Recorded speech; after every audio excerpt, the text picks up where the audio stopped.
Oh, I am the one and only Indiana Bill Cavalier. I got that name Indy, thank you very much. I got the name Indy because of Rusty. Because on the very first Howard Days trip that I came to, they found out I was from Indiana, so I was christened Indiana Bill. As much as I loved Indiana Jones, I took the name Indy. It's the dog's name, Bill. Yeah. Everybody reminds me of that. But be that as it may, I'm here to welcome you all again to Howard Days 2025, and I would like to present Mr. Mark Wheatley, who is our 2025 Howard Days Guest of Honor. Great to be here. And this is real informal, and we're doing this off the cuff. I'm going to do a little bit of interviewing and ask some questions, but this is mostly the reason we call this the Mark Wheatley Hour is because it is. If any of you were at the banquet last night and you heard the wonderful words that Mr. Wheatley spoke, and the way he weaved images out of just using words, well, now you can see how he is creating the images out of the words. So we'll get officially started here. Hi, Mark. Yeah, I will start by saying that I have this from last night's presentation that was not shown because we lacked the technology. This is two portraits of Robert E. Howard. I keep trying to come up with a definitive portrait for him. It's difficult because we don't have any really great photographs of him. Every time he had a photograph taken, the lighting was bad, or it's a bad photograph, or he has the one portrait we know that he had done in a studio. But that doesn't seem to really define him for me. I'm not sure it did for him either. So I keep searching, and these are the two that I've come up with so far. Well, you know, every artist has his own interpretation, and these are pretty spectacular. I think you captured a warmth to them that sometimes photographs just can't show. Well, the one I have at the typewriter, I think captures more about him than the other one. The other one, I was trying to create more of a back flap author picture type situation, which gives him a little bit of a heroic air, which doesn't come across in the photographs we have of him. So I don't know if that's accurate or not. That may be more of me projecting than it needs to be. So. Looks pretty good, huh?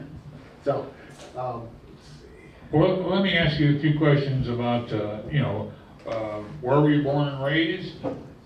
I was born in Virginia, in a little town called Portsmouth. Somebody knows Portsmouth? Shout out to Portsmouth. It's a little seafaring town with a lot of Navy bases and Army people and stuff. My father was from Portsmouth, my mother was from Maryland, and they chose to live in Portsmouth. We ended up moving when I was 4 years old away from Portsmouth to Chesapeake, to an area that was very swampy as part of the Great Dismal Swamp. I had many adventures in that swamp. Many years later, because when I first moved there was the only industry there was a blacksmith shop, which was right next to the post office. Within 10 years, there were strip malls and shopping malls everywhere. And at that point, the tax base had risen, and Portsmouth decided, hey, let's annex that so we can increase our tax base. And so I was back in Portsmouth again. What was your, you can skip your regular education. What was your artistic education like? Well, my artistic education began when my mother took my comic books away from me. And I said, you can't do that, I will draw my own. And yeah, so I never stopped. And then I was very musically inclined. When I was 6 years old, I was a prodigy, playing recitals and Chopin and Beethoven and stuff. I'm a really good mimic. My teacher could play it, and I'd watch him do it, and then I'd go over and I could repeat it exactly right. And so I see a piano right behind us. yeah, I can't do it. No, I don't want to put you on the spot. I'm a studio musician, but I'm not good for performance. But anyway, I let music go and switched over to art courses and stuff in high school, and then I went to Virginia Commonwealth University, which is where I met my wife, and was there at the same time Charles Vess was. I went because Michael Kaluta told me I should attend Virginia Commonwealth University because there were 3 girls for every guy. And every time I point out to him that I found my wife there, he said, I was right, yeah, right.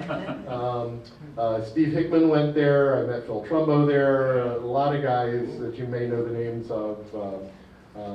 Tom Long was publishing Graphic Story Mag, not graphics, graphic, what was it? Graphic something, it was fancy. That's pretty good company there. Yeah. So they didn't hang out with me, and we would see each other occasionally and wave at each other. But I should point out that I had been publishing a fanzine before I got to college, while I was in high school. So I already knew printing and a lot of stuff like that. So when I got into my freshman year, I was way beyond the other students. Our art history teacher had a problem and left halfway through the semester. They tapped me to take over the class. I was a freshman. I also was doing comics for the school newspaper. And that wasn't a problem until the party at the end of the year, when we went to the party and all the guys from the newspaper were introducing me around, and they said, so what are you going to do now you've graduated? And I said, oh no, I'm a freshman. And they were like, we don't allow freshmen on the paper. And I said, well, too late. And then the next year, I saw an ad and applied for a job and ended up being the art director for the Department of Agriculture and Commerce for the next 3 years while I was in college. And once again, when I left them to go to New York 3 years later, they said, well, why are you leaving now? And I said, well, I graduated, I'm going to New York. You graduated? We don't hire students. So, anyway. You know, They still don't. There's that's some of your more mundane stuff. What brought you to this type of art? You know. Well, I had been doing that in my fanzine, and I had been publishing that through college. I put out my 9th issue of my fanzine in 1974, and last year I published my 10th issue. I don't know if I can wait that long to do my next one. What was the name of the fanzine? Just Nucleus. I was a kid when I thought of this in 1969, and I thought, oh, this is cool. I'll call it Nucleus, and the subtitle be The Center of the Comic World. And I did. I titled The Center of the Comic World, and the very first review said, okay, we will accept Nucleus, that's the title of this fanzine, and the subtitle as The Center of the Comic World, if we also keep in mind that the pit is the center of the peach. Well, you're in good company here because everybody here is familiar with fanzines, and so you advance from fanzines and a more mundane type of job. While we're talking, Yeah, fanzine, yeah, we here, I'll duh. switch back. This is from last night. And let's see. That was my eighth issue of Nucleus. It had a cover by Bernie Wrightson. Wow. I printed that myself. I was working for the printer, and I learned how to use a copy camera, and I established an art department for him that summer. That was the summer of my freshman year in college. And it was a Heidelberg press, and when my boss came out and saw me running the thing, he said, "What are you doing? That's a brand new press." So, That's why it looks so good. What year was that? 73, Thank you. I think, something like that. The Yeah, right, 73. the rights in Iowa said 70. Yeah, So this is also from that same issue. It's the very first time I did anything Robert E. Howard associated. It was a parody of Conan called Ronin. And my assistant editor, who was 3 years younger than me, Gary Henry, his middle name was Robert. So we thought, well, this is cool. We'll call him Robert Henry. And anyway, so he ends up falling into a cesspool with some pigs. Instead of the frost giant's daughter, it was the frost giant's pigs. So that's it. That's my that was my brush with Howard way early. I thought I wanted to be Frazetta at the time, and I was way off. Well, it's actually quite impressive. Anyway, And so then you progressed. then I got hopefully a little better. This is much more recent. Absolutely. This is a magnificent painting here. I was trying to create a portrait of Conan, and this was just for my own enjoyment to do this. And I thought graphically, if you didn't know anything about this character, you had to include the Amra line image. And of course, I always associate that with Queen of the Black Coast, yeah. So I have him coming out of the sea. Very impressive, huh? Wow. Now, I paint digitally. I often will draw a piece and sometimes ink it and then scan it in. This piece is pretty much 100% digital. I work in Photoshop. I've designed my own brushes over the years. I painted probably 3,000 professional pieces in watercolor and wash before I shipped it over to working digitally. I had to because approaching 20 years ago, I started working for network television, and they expect instant, numerous changes, and the only way to do it is digitally. So I've at this point pretty much embraced the process.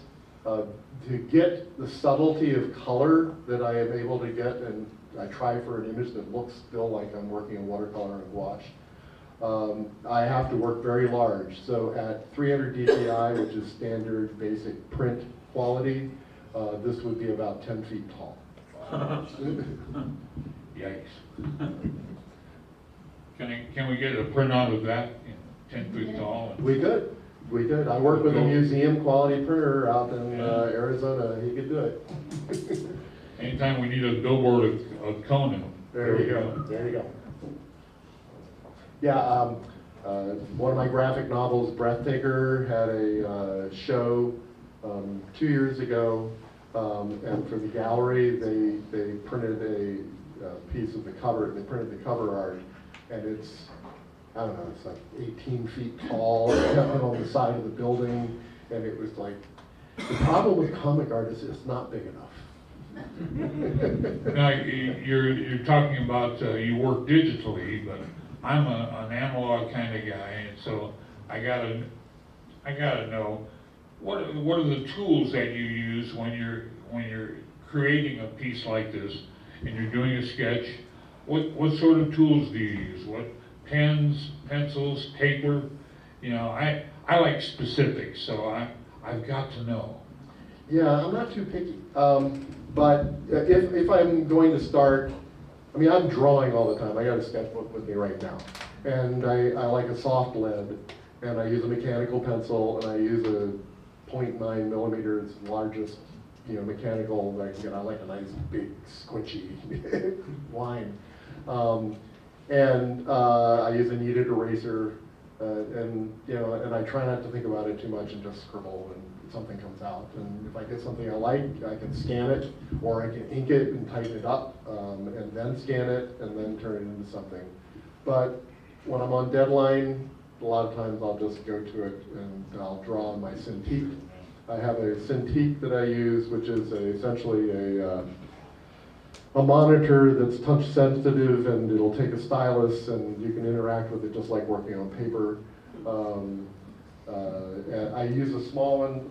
All my assistants have always gone out and bought the biggest one they could get. And the problem with that is that to draw, you're doing this, right? And I like to work just, really, so I can see it all at one time and encompass it. Or who were some of your artistic influences, especially for the type of art that you're doing now? I guess I should explain a little bit more. Mark is the sole artist on the Robert E. Howard Foundation Press new editions, the ultimate editions of Robert E. Howard's works. And right now, I believe there are 22 of them, and I you've think there's done 23. 23. Yeah. And I think I still have like 7 or 8 to go. you have 7 or 8 to go, so we're looking at over a dozen that you've already done, and I'm sure we're gonna be seeing them all here. Well, so.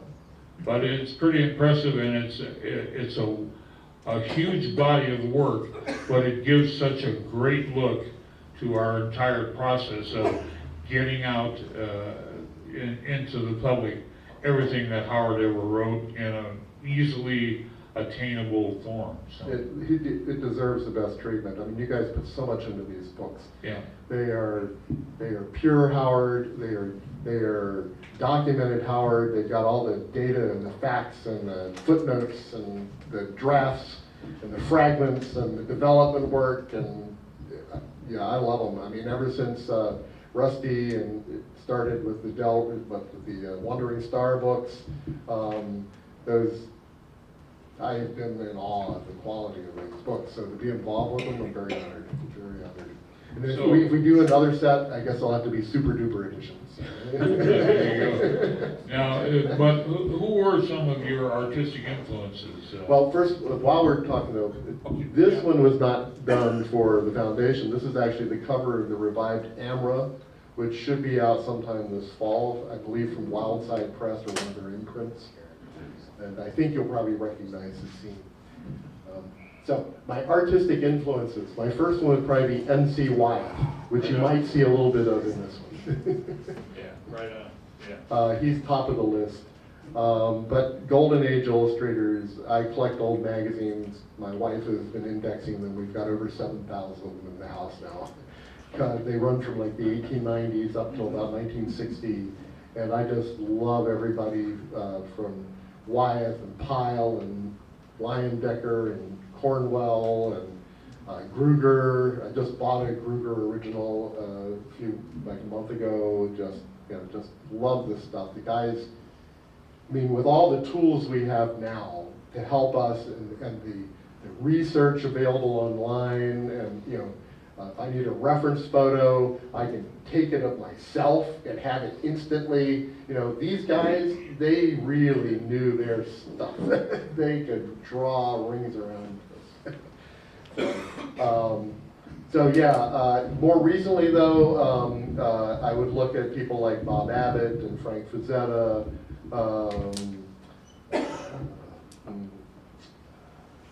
comic guys like Steve Ditko is probably my first influence, and then Al Williamson.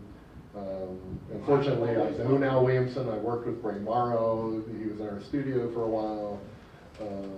So it's an interesting thing. Our field, fantasy, science fiction, comics, is so small that when we come in to work in the field, we can end up often working with our own heroes, and interact with them, and they can become our mentors in a way. So, I mean, I knew Frank Frazetta, I knew Ellie,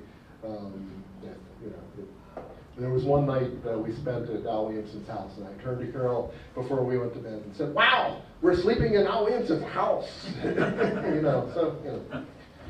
You got any dirt on Frazetta? No, Nothing you don't already know, I don't think. We don't know. I can tell you, when I called him one time to ask him for a blurb for the book I was publishing of Gray Morrow's work, Visionary, I called him and I said, Gray, really admires you, Frank, and would really appreciate it if you'd give him a blurb for his book. Sure, what the hell do you want me to say? So I essentially said, I don't want to put words in your mouth, but something about how he paints. Well, he's one of the few guys who can paint. That's perfect, thanks, Frank. Absolutely. Well, why don't we go through why don't we go through some of the paintings that you've brought along here, and maybe you can talk about each one of them and the genesis maybe, or the process. Let's enjoy your artwork here. Well, this is Solomon Kane, and it was directly inspired by an N.C. Wyeth painting called Captain Bill or something, where he's standing. It's from Treasure Island, where he's standing on a cliff with a foggy gray background, and that's essentially, I just took the foggy gray background idea. More of a compositional thing.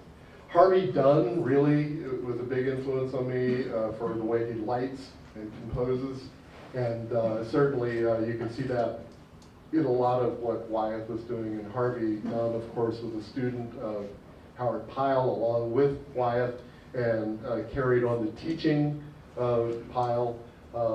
And so I've paid a lot of attention to the teachings of Dunn, because we don't know what Pyle was teaching except through that.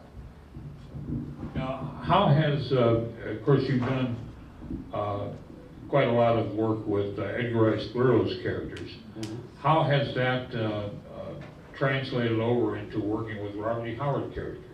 Well, I grew up reading both of them at the same time, and certainly Howard grew up reading Burroughs too. So, they're very different. I mean, I really enjoy Burroughs' work. Certainly identified with it very strongly growing up in the swamp, in a jungle, essentially. But Howard's work, I believe, holds up better as I've gotten older. I can reread it and still get the same rush of excitement reading it. Burroughs' work is more of a nostalgic experience, and I can still enjoy reading it, but it's not the same kind of dramatic impact that I get from reading a really good new author who's really showing his stuff.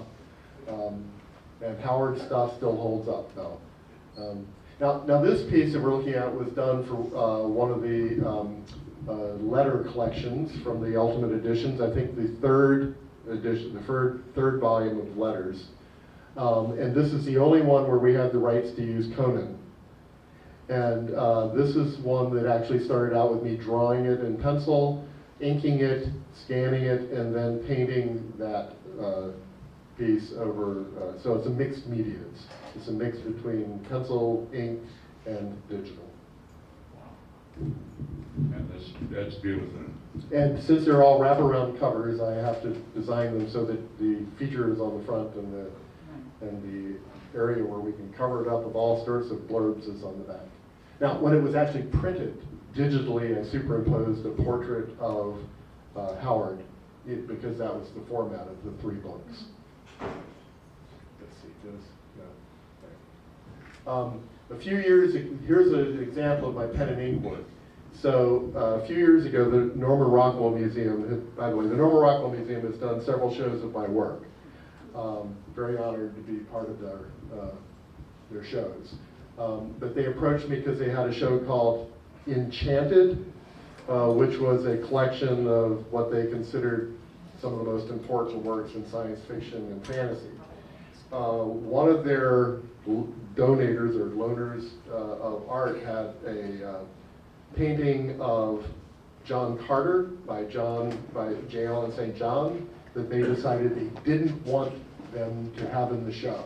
And they removed it from the show, and they had a gap. They didn't have any John Carter, and they thought, oh my God, we need John Carter. So they called me and they said, we really like that John Carter painting you have. Can we have that in the show? And I said, oh, absolutely. I can get my guy in Arizona to print it up for you and send it to you. Wait, no, we want the original. I said, oh no, it's digital. And they go, oh no, we can't, our contracts don't allow us with the other lenders to have digital works in the show. And I said, oh, well, when do you need it? And they said, well, by the end of next week. And I said, well, I could draw one for you and have it. And so I did. I did this huge pen and ink piece of the, Tars Tarkas and John Carter and Deja Thoris, and shipped it up to them, and they were so impressed with it. The curator said, wow, that was amazing. Could I commission you to do a Conan, as if it was the cover of Weird Tales? And so I said, sure. And so I did it like 6 months later and got it done and delivered it, and he was thrilled, and now it's hanging in the foyer of his home. And this is what I came up with from the Queen of the Black Coast. Now, your pen and ink work, who would be some of the influences on that? Probably top of the list would be Dan Smith. Dan Smith is somebody you probably have never heard of, but he was incredibly prolific. Prolific? Yeah, that word, yeah. Yeah, sorry. And the reason you don't know about him now is that 99% of his work appeared in newspapers. Every Sunday, you could get a full-page, beautiful, full-color rendered piece that he had done to launch the entertainment section of the Hearst papers all over the country, and he did it for 35 years, 52 weeks a year. I mean, and they were all drop-dead, astonishingly gorgeous pieces. He worked in split hair. So he would split the hair of his brush, he let it dry a bit, and then he split the hair so there's multiple points, and he would drag it With across. the dry brush effect, yeah. Yeah, it's not dry. No. No, it's not a dry brush. A dry brush is more of a scrubbing effect. But people always misinterpret that, and you're not alone. I was guilty of this when I first started talking about it too. Absolutely, yeah. But no, you actually use ink, but you let it dry a bit so it'll hold the shape while you drag the ink across the page. You can see where the influence there would be true. But I've done it by just drawing them, one line at a time. Yeah. Yeah. Now, you fellow's name was Dan Smith.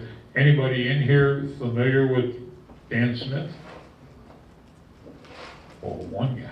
Very good, sir. Sean, thank you. So other guys, of course, would be Gruger and St. John. St. John, top of the list. Oh yeah.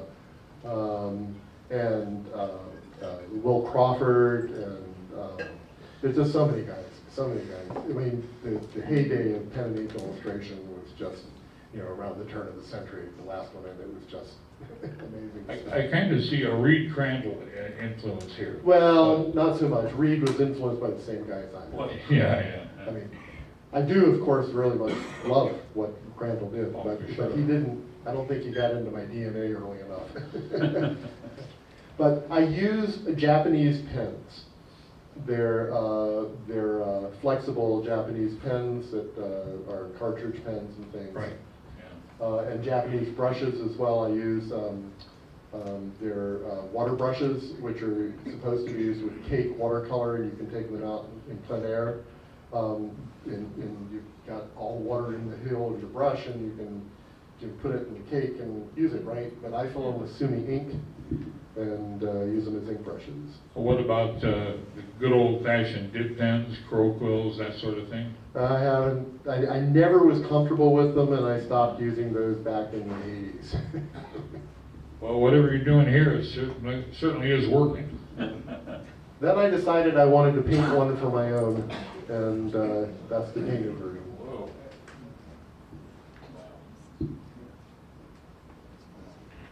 Wow.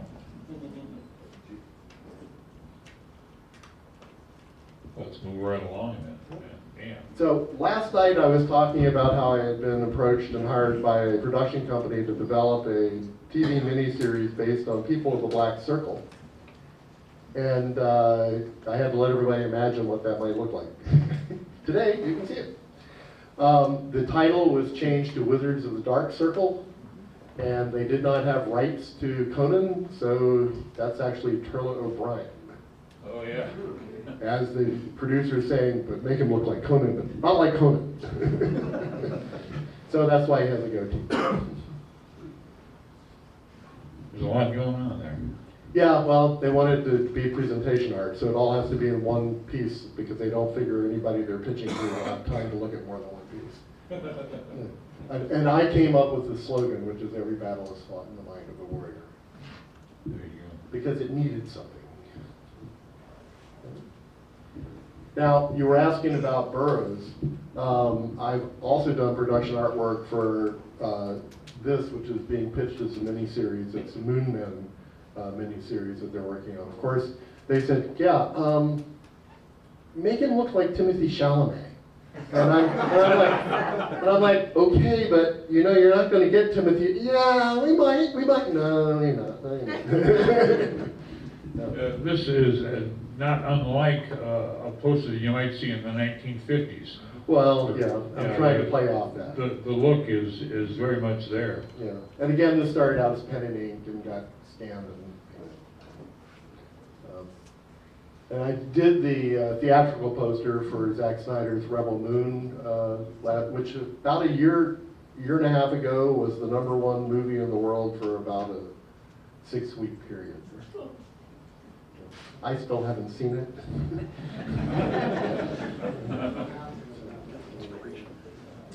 Very nice. They found me on LinkedIn.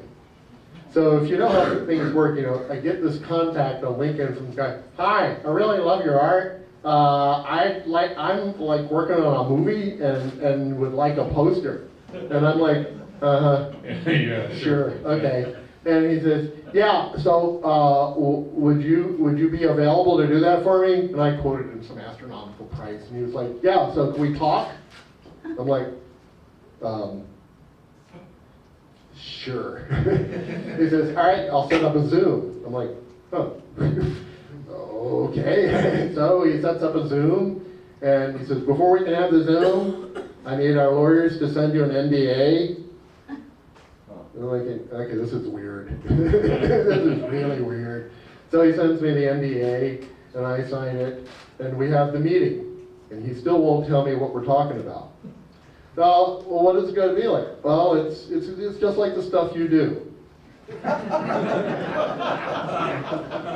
Okay, can you be a little bit more specific? And he said, and this was crucial, he said, well, I mean, we were talking and we think you would be really good. There was like that Burroughs piece you did, if you had like a group of people walking down the gangplank from a ship. And I'm thinking, oh, a pirate movie. Yeah, okay, that'd be cool. I mean, I could do that. That'd be nice. And he still didn't tell me anything about it. He said, all right, well, I'm going to meet with the guys and I'll get back to you. And that was it. And a week goes by, 2 weeks goes by, a month goes by, 8 weeks goes by. And they were on a tight deadline. He did mention that. And I was like, so this is not happening. This is not happening. Meanwhile, I'm thinking, while I'm watching YouTube one day and this clip comes up showing a teaser for Rebel Moon, and there's this spaceship lands, and this group of people walk down a gangplank. And suddenly I'm like, oh, I bet that's what this was.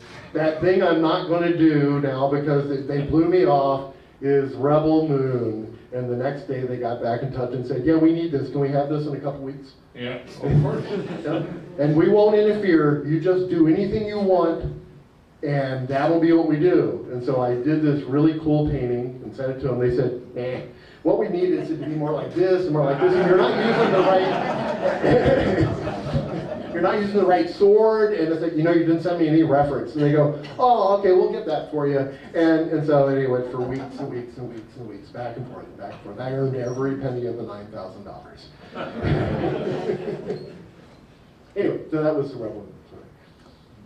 So I've been doing covers for the Panthons Journal, which is an Edgar Rice Burroughs zine in Burroughs fandom for, God, we're up to 370 issues or something, I don't know. And this is one of the paintings I did for the cover of that. It's a brush and ink piece using the Japanese water brushes. And then it was scanned and painted in color. One of the things you can't see from far away, but down at the bottom where he has his logo and information, it says human created art. Well, I feel like you need to say that these days. Yeah. And that's a discussion for another time, of course, but the fact that you have to do it now, well, it's the way of the world, I suppose. I may be the last of a breed. Yeah. Now this is a piece that was also a Panthons cover. Again, this is really evocative of what I saw when I would climb trees in the swamp when I was a kid. But it was Tarzan for me. You can notice that when I don't work digitally, so I don't really understand it. But one of the things you can notice about this is how painterly it is. Look at all the lush brush strokes and all the blending of the colors. It looks like it's been created from the end of a brush, and it's just beautiful. Tarzan has recently had a haircut. But not a good one. Yeah. Well, you use that big old knife and hack off your hair. Well, I originally tried painting it with the hair over his shoulders, and it obscured too much of his gesture and his body language, and it didn't work, so I cut it off. I don't like digital painting generally because it looks like the stuff is concept work for games, video games and stuff. And it's all, and every one of my assistants who came along and I trained to work with me and stuff, their stuff always looked digital and digital and digital, and they were thrilled with that, but I like it to look like the way I always painted. And I still paint technically the same way.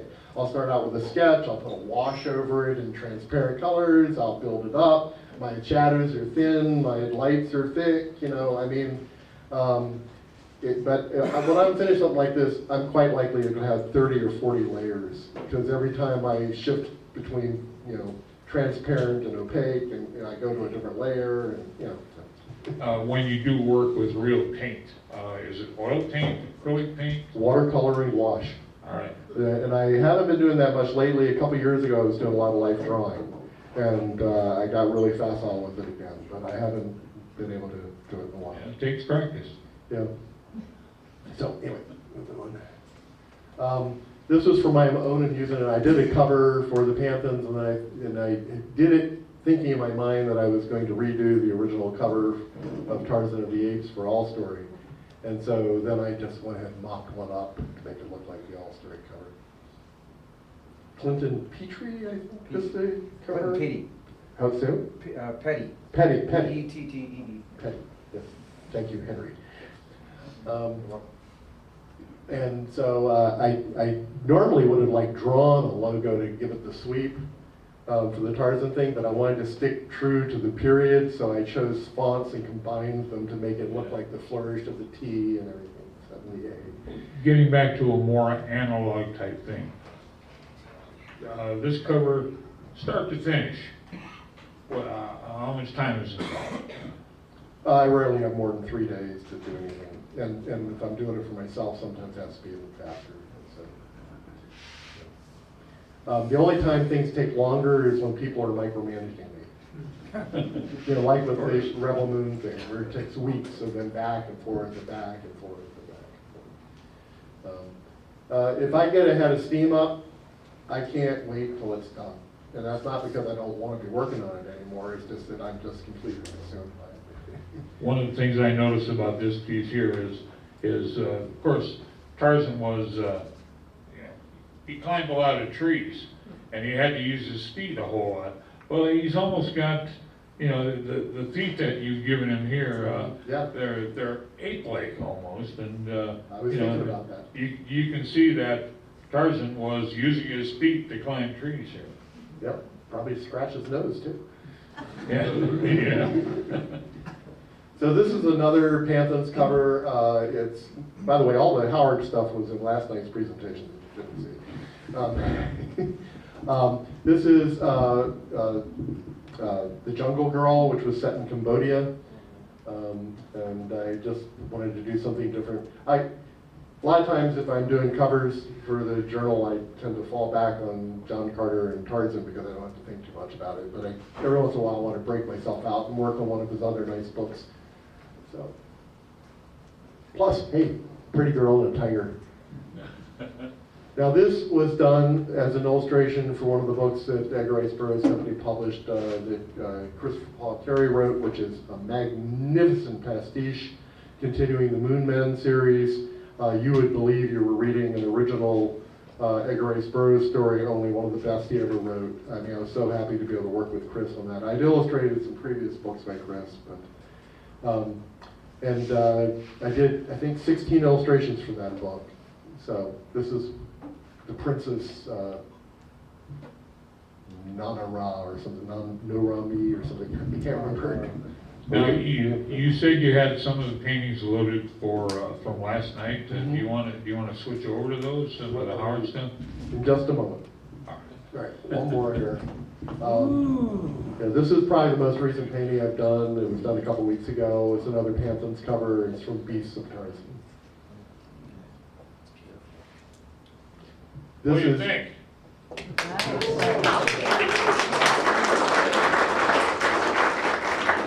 Kind of looks like Mark Wheatley on the left. All right, very good. Not big That's- enough. all right, let's see. That's Tarzan with proper hair. Actually, girls can always come into your house, so you have it. All right, this is last night's presentation. Let's see if we can. You know, I've never seen that incarnation of the Cronin parody. That's pretty good. I like that. So the title of my talk last night was "Reading is Your Best Entertainment Value," and this is one of the posters that I had made previously that's available through my Nucleus book. It comes with it. This is the original ink drawing for the People of the Black Circle adaptation. That's way breathtaking. And then it got painted. Use your mic. Oh, sorry. Sorry. And then it got logos, and I did the type design as well. This is the very first cover I did for the foundation. I, at that time, was a true innocent and believed that I would be able to dash these off quickly, so I designed a pen and ink style that I could color in quickly and get on to the next project I was doing, and then, of course, I did the next one. I got a little more ambitious. And then, you know, this is the pen and ink of that Conan piece that I was telling you about previously. And that's how it got painted up. I extended it digitally for the back cover. And that's how the layout was, where I combined it with the portrait of Howard. Very nice. Now, I don't know if anybody noticed or not, but I went to a great deal of trouble to use the actual cancellation from the years that were on the stamp there, from the years that we were covering in that volume.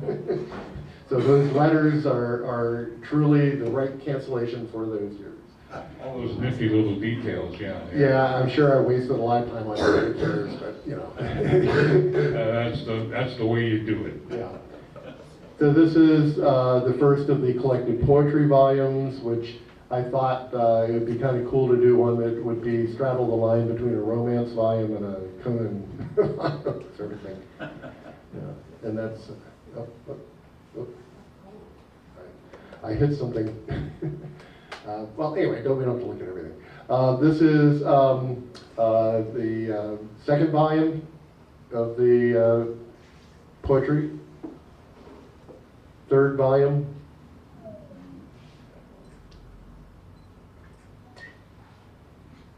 This is also inspired by N.C. Wyeth. There's a Life magazine cover he did where there's a guy, pirate, who's got a bunch of rowdies behind him and he's in the same pose. But since Robert E. Howard's pirate was female, I decided a gender swap here would make for a really interesting cover, and you can always do well with a pretty girl on the cover. So. And you can see how you progress from the very first cover where you said you used pen and ink as the basis for it. Mm-hmm. These are becoming more painterly, they're more lush and colorful. I spend a couple weeks thinking about it, and then I'll dash them out in 3 or 4 days. Yeah. Whereas before I was trying to get the whole thing done in 3 days from start to scratch. Now, as you go through each cover, what's your process there? Do you read the entire book? No, I consult with Paul usually to suggest a couple of the strongest stories. In some cases, I've already read them, but I forget them. They're long ago, right? So I want to focus, since I'll read maybe 2 or 3 of the stories and choose scenes that I think are potential, and then I'll go back on one and really dig in on it. This is Elborak, and I decided that any time he writes about a dinosaur and a guy with a, looked like it's from Texas, we should definitely put that on the cover. There were a lot of dinosaurs in Texas. Yeah, yeah. But this isn't taking place in Texas, so.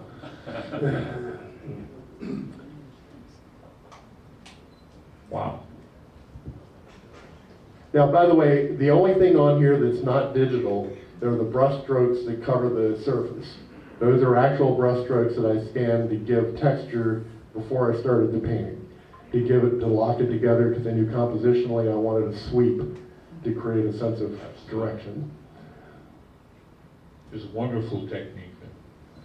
And spicy, the spicy stories, once again, I thought it'd be fun to straddle that line between a torrid romance book and a regular Robert E. Howard spicy adventure. You know.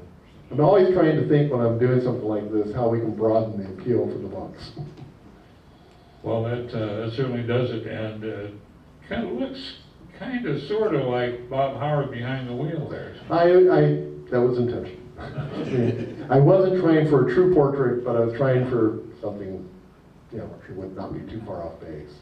Ah, there we go. One of my most popular covers was for the Western book. This is the Thing from the Mound. Well, not only did Robert E. Howard create Sword and Sorcery, but he also is a big influence and probably created the Weird Western, and this is certainly a great example of that.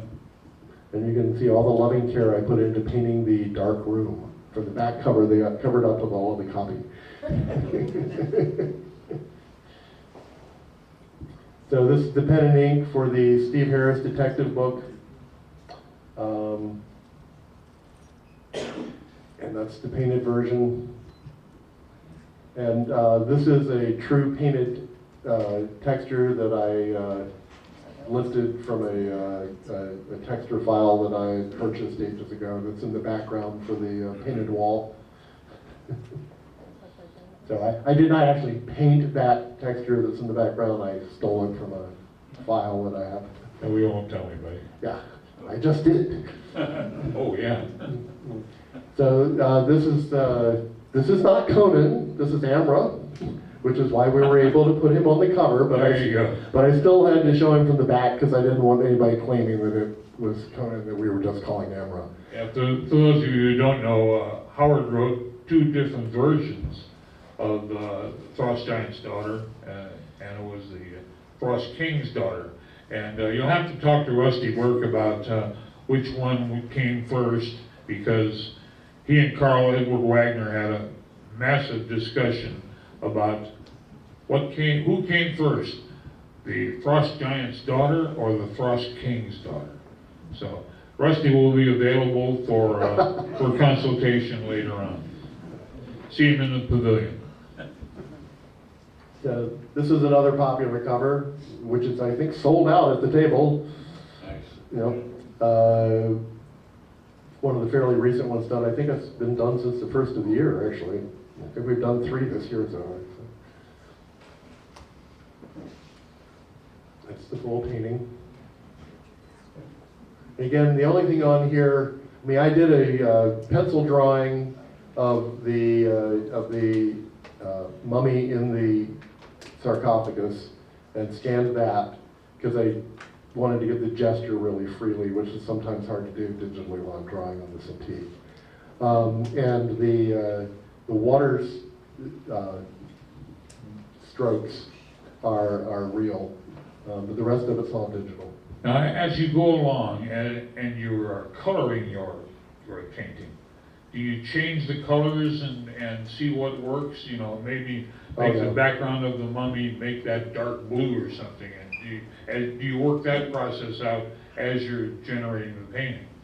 Yes and no. I mean, I start out with a base color usually that stays somewhat in the territory, but everything can be adjusted digitally.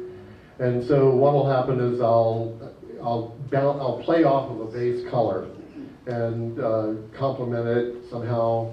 As it all starts to come together, then I lean into that and I'll adjust everything a little bit and adjust it again a little bit.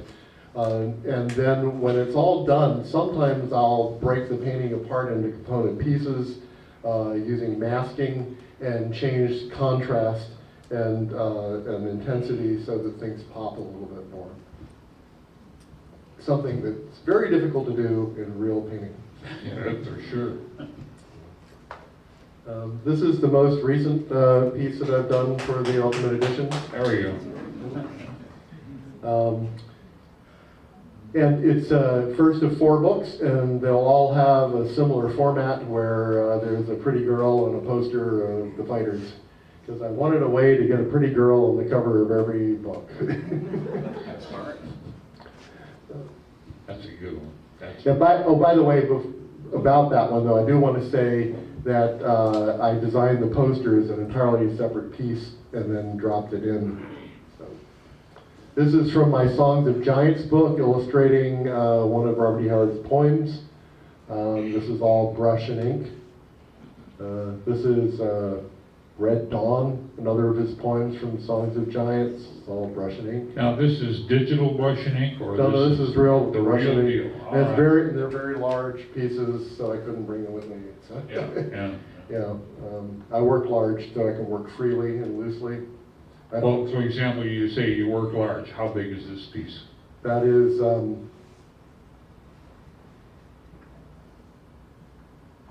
18 by 22. Okay, that's good Yeah, size. yeah, 18 by 22, yeah. Pen and ink, yeah. Yeah. And this is was it the Ladies' Chamber or something? I think it was another one of his poems. Now, this is the piece as it appeared in the book. But this is another digital cheat, even though it's a real brush and ink piece. I actually inked it twice and chose the best pieces of both pieces and combined them because I didn't like her face in the first one. And then when I was inking her face over again, I inked part of the cat again, and you just keep going. Now this is the piece for the Surrender poem that he wrote, and it was pen and ink, and then it got painted. This also, as I mentioned, I'm also a musician. I always thought that Howard's poems had a tremendous rhythm and would make wonderful songs, and so I turned Surrender into a song. And it's on my album, which is available at my table. All right. Yeah. Well, we're coming down to, you want, That's the book. got more that you want to Yeah, show? and here's one thing I think, here's the process of being inked. Outstanding, yeah.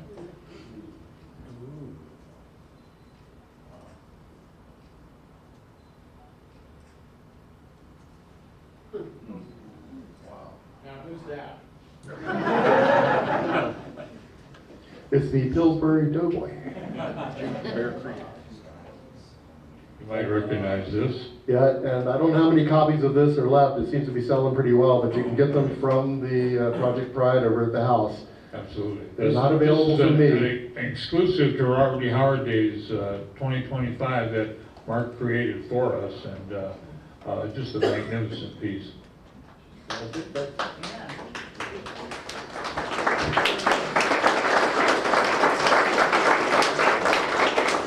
Coming down to the end of it, but this is the time we can take some Q&A, some questions, and Mark should have the answers. Yep. I'm curious. You said you since you have fondness for both music and art. Do you ever listen to music while you paint? And if so, what kind of music do you listen to? Yes.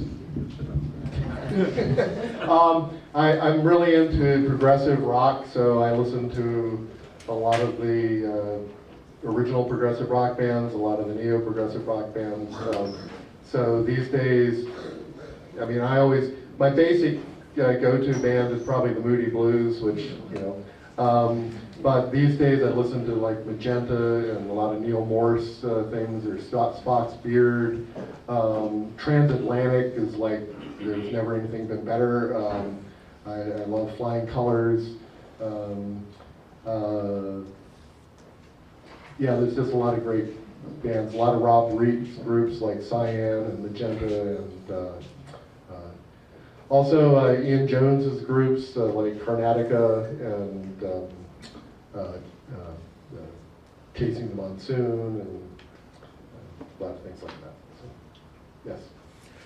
You've gotten to do a lot of work on Robert E. Howard, Edgar Rice Burroughs. Is there a author or fantasy character you'd still like to take a stab at someday? Yes, I probably can't think of them right now, but I've been so fortunate to work on a lot of the folks that I like. In Nucleus, recently I was able to illustrate Andre Norton, who was a big influence on me when I was young, and encouraged me to. We had a correspondence, and I still own the rights to 2 of her stories because she just said, yeah, here, you can do comics of this, whatever you want, here. And I've got that in writing. Anyway, and then I did a really nice illustration, I think, I was very pleased with it, of Have Spacesuit Will Travel from Robert Heinlein. It's in the book. And I've illustrated Arthur Friel, I've illustrated Bill Farmer. I've been very fortunate to be able to do all of this. And yes? With your music, are you singing and playing the instruments, and are they original songs? Yes, they are all of that. Yes, I like to compose, I like to orchestrate, so, but I'm pretty good in the studio. I've been able to make other people sound good, so. Are you a one-man show, or is there a band? I'm pretty much a one-man band, although I have had guest musicians work with me. You know, there's one of my fans is just an amazing guitarist, doesn't live far from me, introduced himself at a convention last year, and I've got my eye on him for the next one, so. Thank you. I saw a hand in the back a minute ago, yes. Yeah, when you listen to your music while you work, what format do you prefer? Well, I tell you, I'm an audiophile, and I would prefer to listen on CD, but the ease of MP3s means that I've got 3 computers hooked up, and in the network, one of them has all of the music on it and is able to play, but I also have a 300 CD changer that I can go to as well. So, yeah. Oh, by the way, and I'm listening through studio monitors because my drawing studio is also my recording studio. My Cintiq is here, and my keyboard is here for music. So. Yes. What about international requests? I know there's you've got to be really well known in these circles. Do you have people request, from there, or? I've been a guest of a couple conventions over in the EU, and I seem to be, if anything, more popular over there. I mean, over here I have a certain following, but over there people go, oh, hey, that's Mark Wheatley. We did a convention 20 years ago in Angoulême in France, and I was just plunging in head first. I hadn't been invited or anything. I just wanted to experience it and see the place. And we had been touring. I visited one of my editors. I was working on a TV show in Denmark, and so anyway. So I walk into the convention center in Angoulême, completely lost, don't speak the language, don't really understand what things are going on, hoping I'll be able to figure it out as I go along. Standing there looking lost, and I hear, oh, excuse me, but are you Mark Wheatley? And I'm like, wow, yes. And this guy took me under his wing, and ended up introducing me around all the publishers. He was another artist. We took him out to lunch. Before we started eating, he stopped and he said, oh, how do you say in America, bon appetit? And we said, well, we actually say bon appetit. All right, well, good deal. Well, thank you very much for coming to this panel. Mark is available at the Robert E. Howard Foundation Press booth. He's going to be there. He'll be signing covers to the books. And you say you've got some prints left? I do, still have some All prints. right. I also have just a few pieces of original artwork if people want to see them. All right, well, thank you all. Thank you. Thank you.